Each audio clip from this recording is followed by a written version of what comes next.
Bom, algumas pessoas aqui me conhecem, quem não me conhece, sou Maria Fernanda, sou psiquiatra, formada aqui pela casa e vou apresentar as meninas aí do segundo bloco.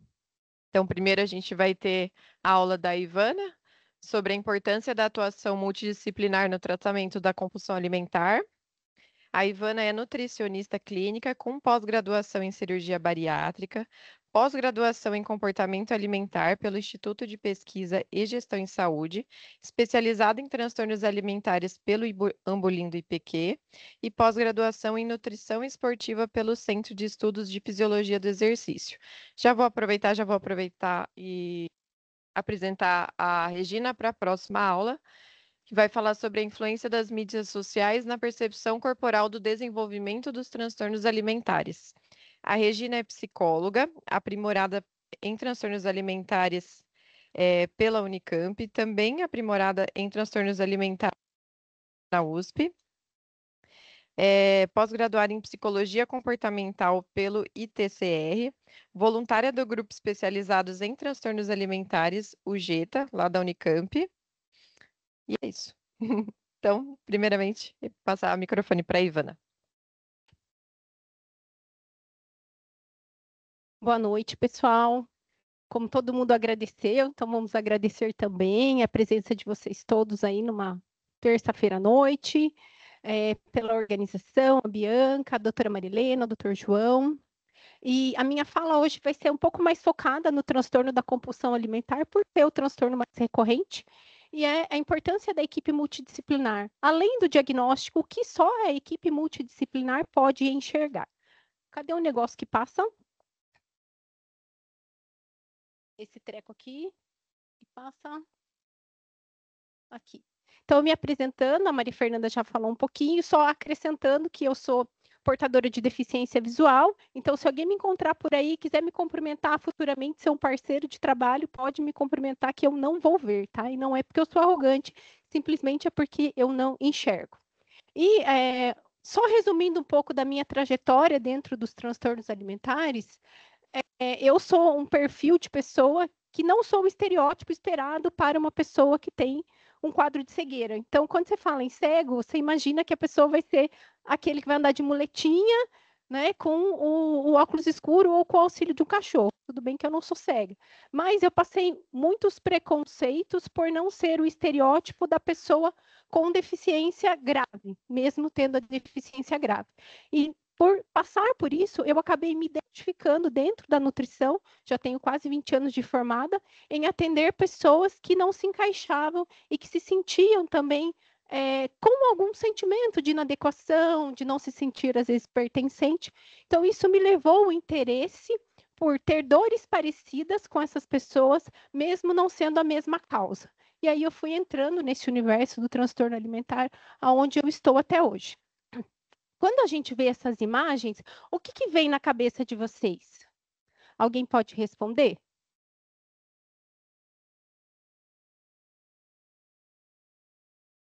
Dois extremos, que mais? Sofrimento, que mais?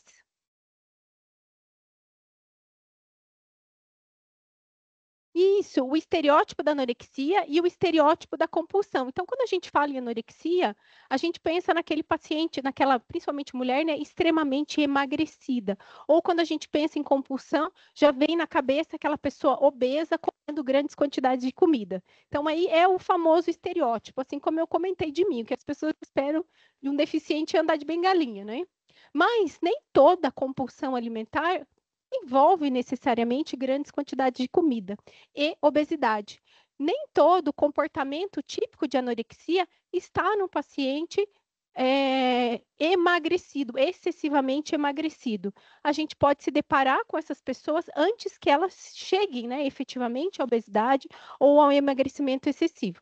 E aí, a prevalência do TCA em pacientes obesos que procuram o tratamento, então é isso que os artigos trazem, a pessoa tem o TCA, tem a obesidade e ela procura tratamento. Então, quem não procura tratamento não vai estar dentro da estatística, obviamente. É de 14% a 30%, dependendo do método diagnóstico.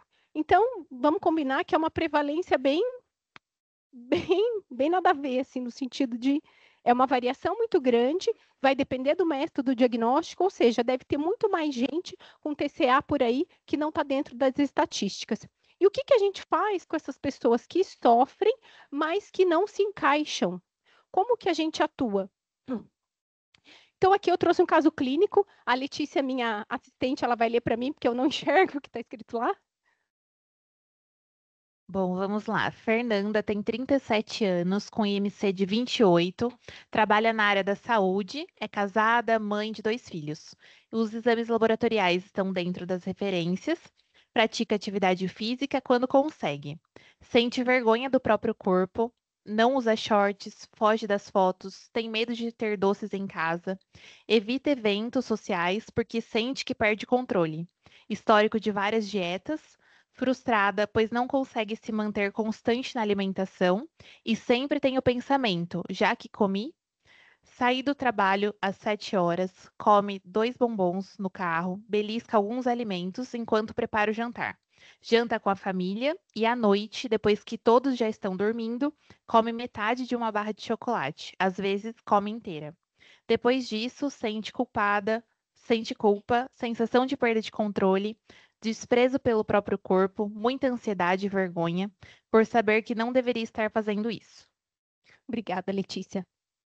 Na opinião de vocês, essa paciente, ela se encaixaria num transtorno de compulsão alimentar? Pensando no DSM, será que ela se encaixaria? Fica uma dúvida, porque o DSM fala em grandes quantidades de comida, maior do que uma pessoa compatível conseguiria comer.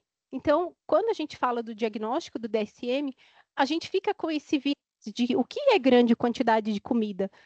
Não é só a grande quantidade de comida, existe o sofrimento envolvido nisso, existe a desvalia pessoal. Então, a gente precisa considerar tudo isso. Talvez essa paciente não se encaixaria exatamente na grande quantidade de comida ali do DSM. O que você acha, Maria Fernanda? Será que é uma paciente de compulsão? Ou está quase lá, né?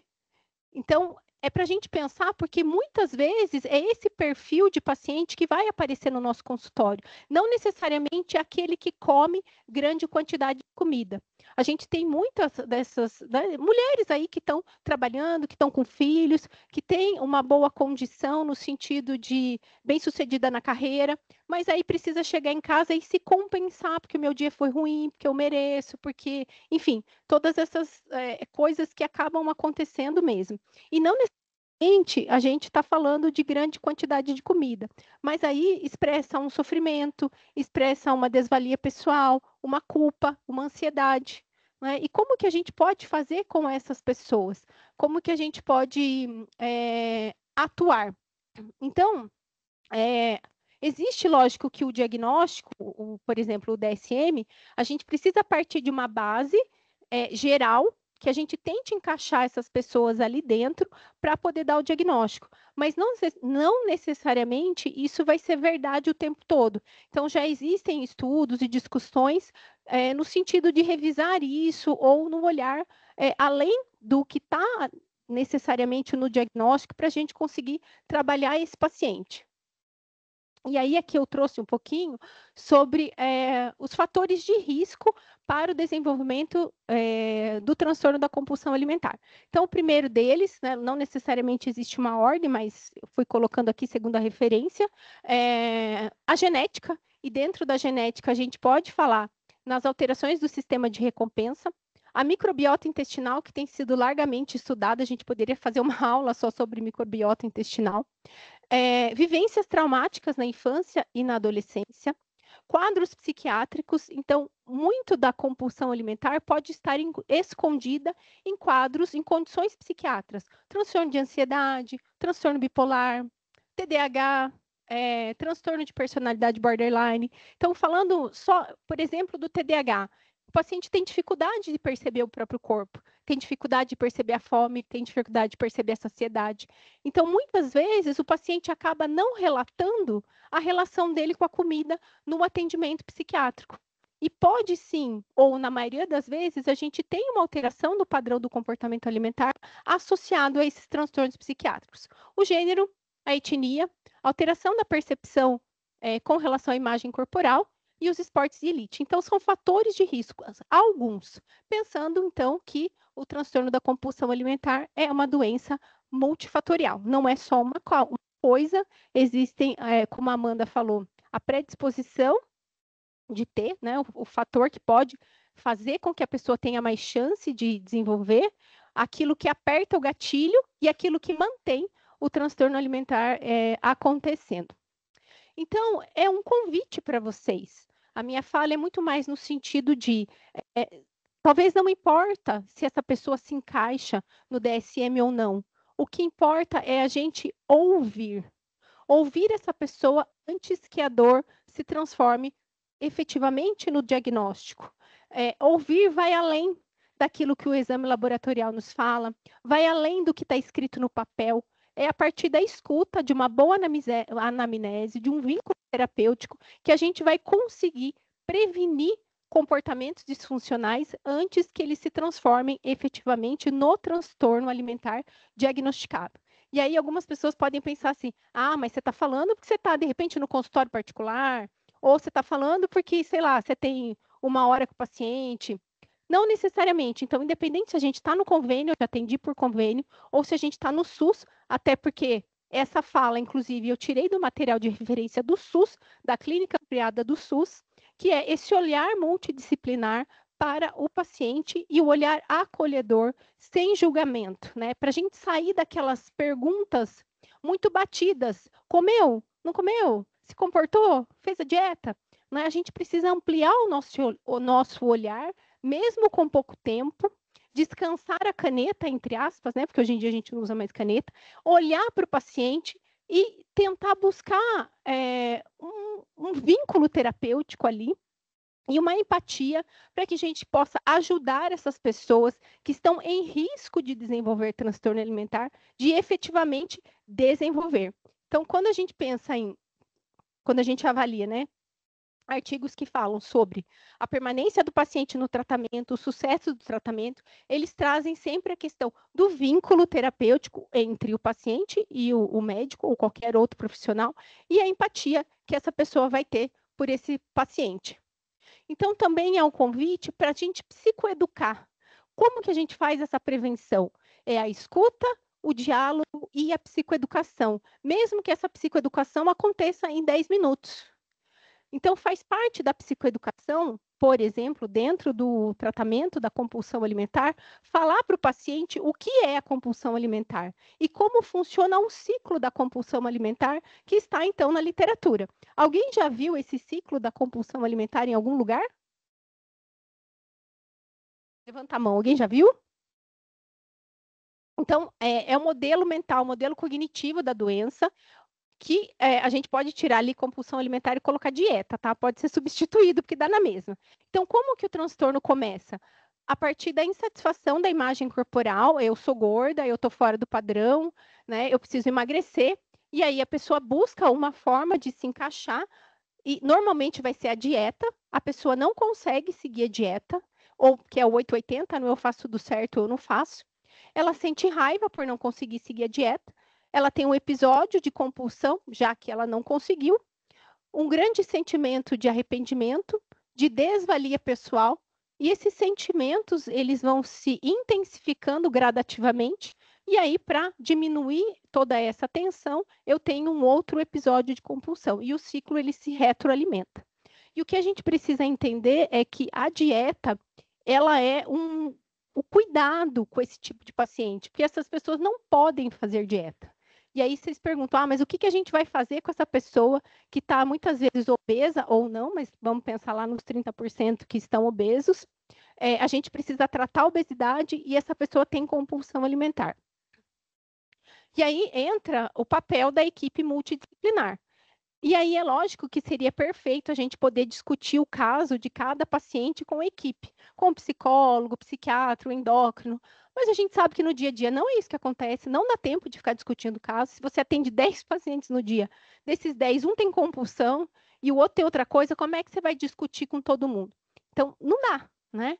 O que é o multidisciplinar? O multidisciplinar, muitas vezes, é quebrar paradigma. Normalmente, esse perfil de paciente vai procurar o endócrino para emagrecer. E aí o endócrino ter esse olhar mais atento, será que realmente é a obesidade? Será que tem uma compulsão por trás? Será que existe um outro quadro psiquiátrico? Enfim, e aí eu preciso sensibilizar esse paciente do papel do psiquiatra. A gente sabe que existe um preconceito gigantesco com relação ao atendimento psiquiátrico e à própria psicoterapia. Então, a gente precisa educar esse paciente do papel do psiquiatra. Eu costumo falar para os meus pacientes assim, eu tenho um bonequinho lá no consultório, uma maquete lá, um bonequinho, que eu uso para explicar para os meus pacientes. O cérebro, ele adoece como qualquer outro órgão do corpo. Por que que quando a gente tem um problema no estômago, a gente não tem preconceito de procurar o gastro?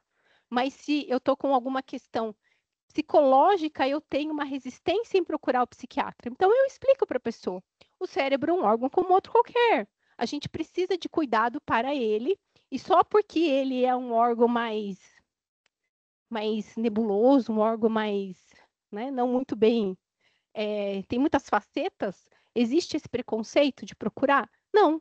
A própria psicoterapia e o atendimento nutricional. Então, muitas vezes, isso vai caber muito ao endócrino fazer.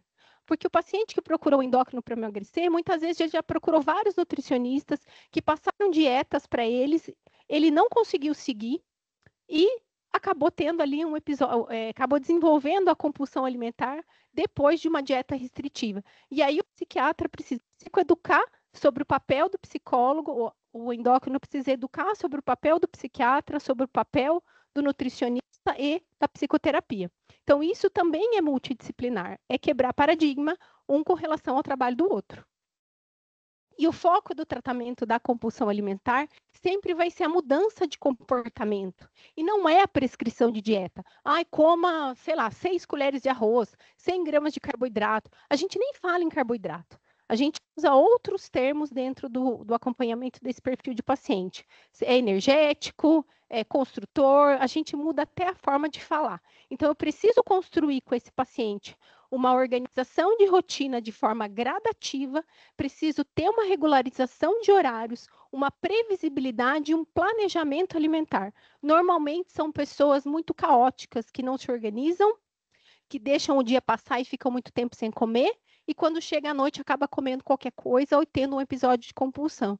Então, todos os profissionais, o endócrino, o psicólogo, o psiquiatra e o nutricionista precisam reforçar, enfatizar exaustivamente o quanto essas pessoas precisam ter previsibilidade, planejamento, estrutura de horário, comer coisas que gostam.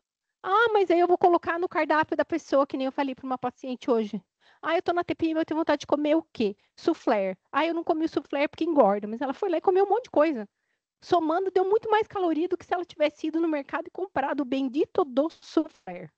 Então, a gente precisa ir para esse caminho. Minimizar danos. O que é melhor, ter um episódio de compulsão ou ir no mercado e comprar o chocolate que você quer? Então, eu trabalho muito na psicoeducação, explico para a pessoa o que é um comer restritivo, o que é um comer normal, o que é um comer exagerado e o que é compulsão. Pensando que o exagero é um avanço da compulsão. Se ele tinha compulsão, agora ele está exagerando, tá, né?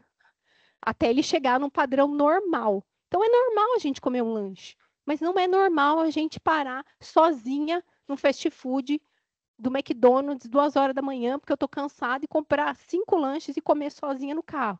Não é normal, mas essas pessoas não têm a noção de que sim, eu ir no McDonald's com a minha família no final de semana é saudável. As pessoas vivem naquele padrão de 880. Então, a compulsão tem muito essa característica de 880.